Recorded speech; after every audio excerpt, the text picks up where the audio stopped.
Scarf Akin Osteotomy with CCS 3.0 and all-in-one staple. Introduction.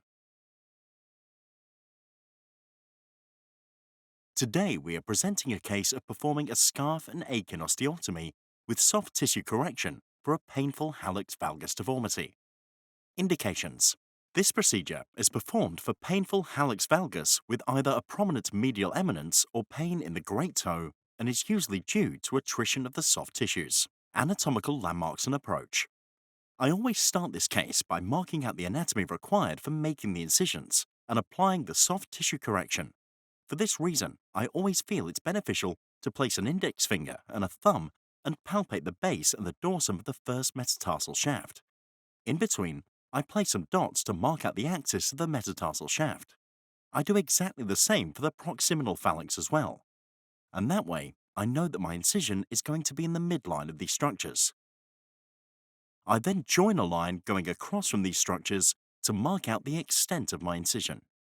The next part of the anatomy that needs to be identified is the first web space incision, as this is the area that I can address release of the lateral capsular structure and the lateral soft tissues, most notably the metatarsal sesamoid complex and the adductor tendon. Lateral release. I always start this operation by performing my lateral release. I'll make an incision through the skin.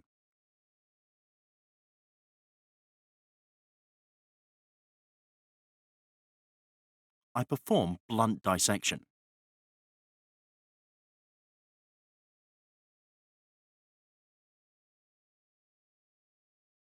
So now we place a self-retainer into the web space. I now perform the lateral release, which involves making an incision along the proximal portion here and releasing until you can see the sesamoid bone at the inferior aspect. Put your toe into around 20 degrees of varus to ensure that your lateral release is complete. I close the web space incision with a subcuticular suture.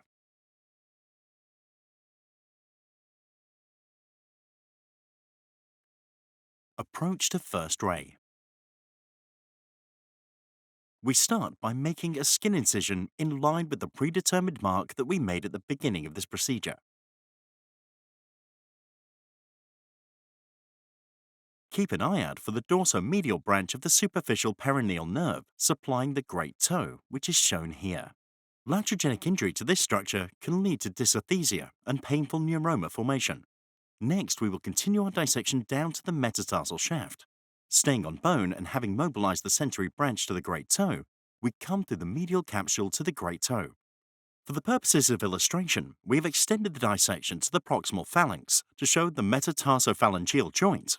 But in practice, it is important to leave the capsule attached to the proximal phalanx and ensure dissection of capsule is not extended beyond the metatarsal head. The next critical step is making sure that this capsule is reflected appropriately, and we need to be making sure that we stay on bone for this aspect of the operation, being careful not to cause any injury to the metatarsal head cartilaginous surface.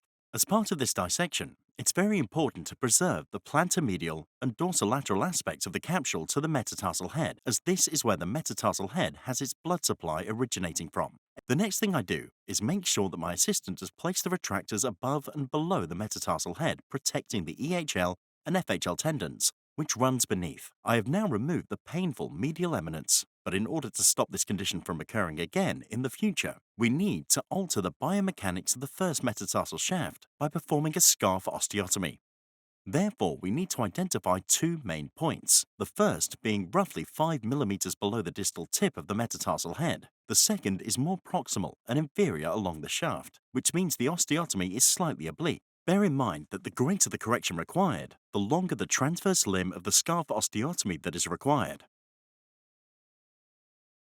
The next key part of this procedure is to ensure that you can visualize the top of the metatarsal head to ensure the osteotomy doesn't breach the metatarsal head and remains proximal to this. For my osteotomies, it's important to acknowledge the resting axial plane of the metatarsal heads, which allows for the transverse cut to be made in a plantar direction so that the first ray is able to accept load following the procedure. There are two ways of doing this, either by placing the saw along the inferior aspects of the metatarsal shaft Or the method I use is identifying the fourth metatarsal head and aiming my saw cut in between the two fingers when palpating the fourth metatarsal shaft. It is important to ensure that your cut does not remain perpendicular to the first ray.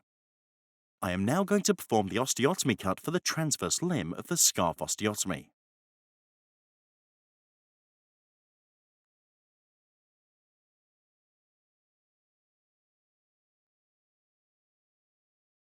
I complete the osteotomy by creating an 80-degree cut perpendicular, ensuring that the next proximal cut is also parallel to this.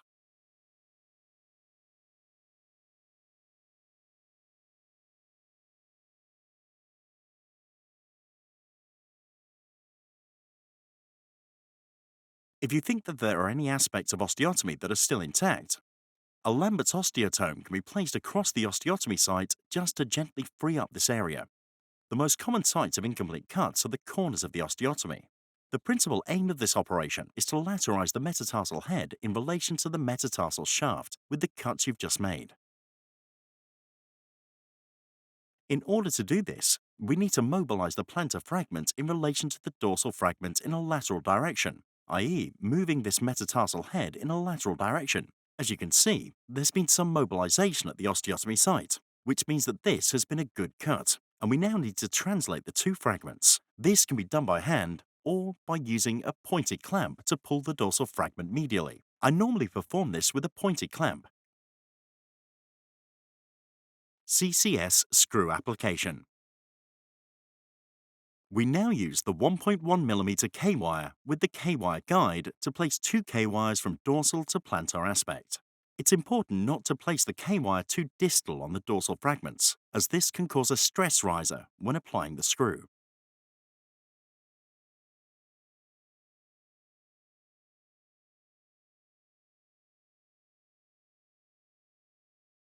We're now going to use the measuring guide to measure the 1.1 by 100mm wires for the 3mm CCS screws. I take 2mm off the measurement to allow some compression. I'm now going to drill using the APTUS drill for the 3mm CCS screws and then countersink either by hand or on power, and then place the screw.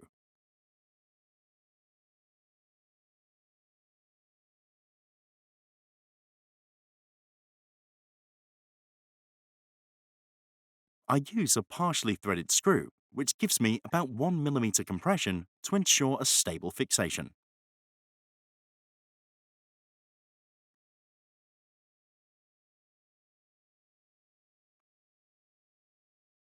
We repeat the same again for the next screw.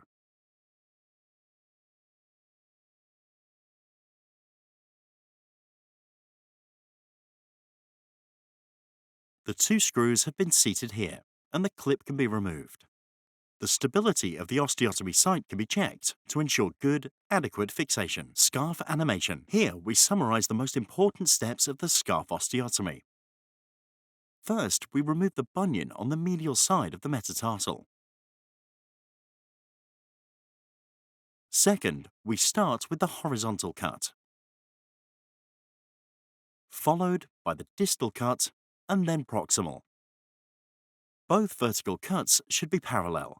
Finally, slide the dorsal part towards medial about 30 to 40% and fix with two CCS 3.0 screws.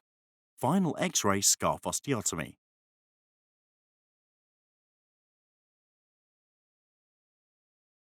Akin Osteotomy.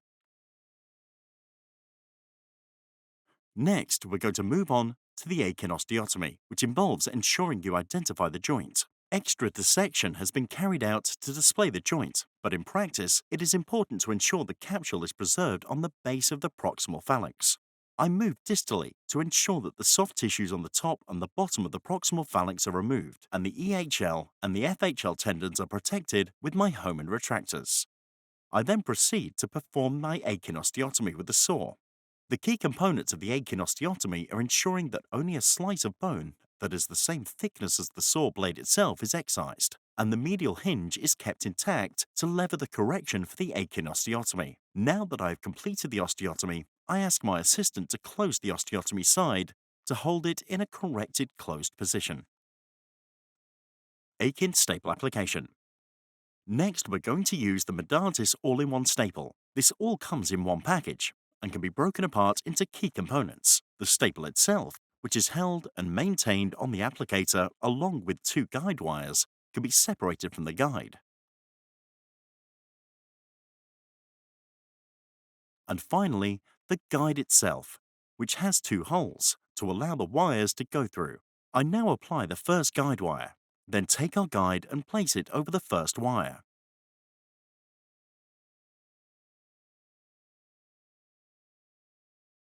We now apply the second guide wire.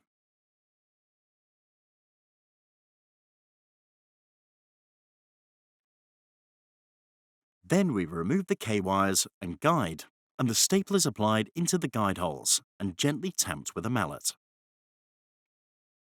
The end of this applicator can be snapped off, and the applicator can be applied to any areas of prominence just to finalize the corrective position of the staple. At the end, the medial eminence from translated shaft needs to be removed gently with the saw. Closure. For closure, it's important that we take away the redundant capsule from the metatarsophalangeal joints, and I'll take a few millimeters of the capsule away, which will allow me to close the capsule in a tightened position at the end of this procedure.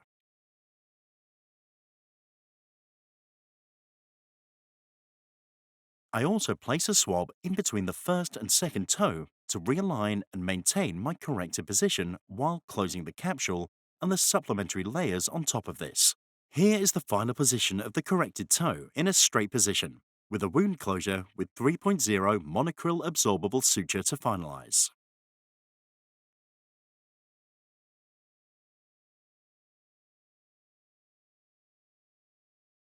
Postoperative Protocol.